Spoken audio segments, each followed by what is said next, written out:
歡迎收睇6點鐘新聞，我係林永文。我係范樂恒，先睇下今日嘅新聞重點。人民幣突然助啟動清盤。詳細新聞內容。人民銀行即日起完善人民幣對美元中間價報價機制，令人民幣對美元現貨價一度大幅貶值大約2%，係有史以嚟最大單日貶值幅度。有經濟師就相信措施有助刺激內地出口，帶動經濟增長。馬雙琪報導。人民銀行指人民幣對美元。亞洲電視記者馬雙琪報導。警方採取行動對付以手機應用程式提供白牌車服務嘅司機。首先就喺九龍同新界放蛇拉咗5個涉嫌違法嘅司機，然後去到提供手機程式嘅 Uber 辦事處調查，帶走3個職員同一批證物協助調查。潘詠儀報導。今次亞洲電視記者潘詠儀報導。DSC 德爾斯供貨商開記者會，話被拖欠款估計達到近1億，佢哋希望政府同政黨能夠協助追回。鄭佩斯報導。亞洲電視記者鄭佩斯報導。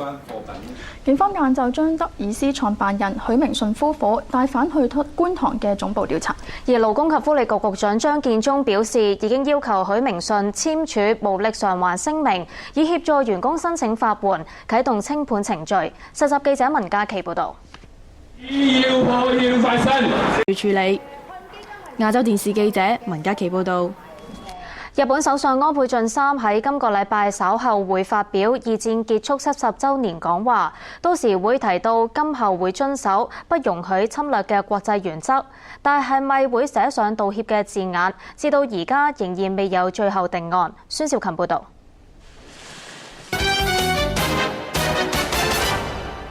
翻嚟新聞時間，有報道指部分住喺安老院嘅長者喺唔知嘅情況底下成為登記選民。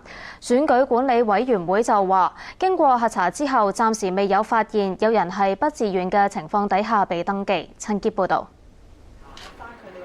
亞洲電視記者江川報導。屋邨食水含鉛事件持續，政府早前宣布成立獨立調查委員會跟進，但至今仲未有委員名單。係有議員就質疑政府拖延事件，以便承建商有時間拆除含鉛嘅喉管。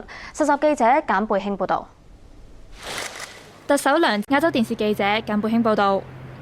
美國密蘇里州弗格森市宣布進入緊急狀態第2日，示威者採取公民抗命，包圍法院同阻塞州際公路，100幾個示威者被警方拘捕。羅傑兒報導。亞洲電視記者羅傑兒報導。美國科羅拉多州一座荒廢金礦流出大量含重金屬嘅污水，嚴重污染附近嘅河流，威脅到居民。當局宣布進入緊急狀態，以便聯邦政府可以發放緊急基金，應對呢一場嘅環境災難。實習記者陳佩琪報導。一步考究。亞洲電視記者陳柏儀報導。新聞報導完啦，再會。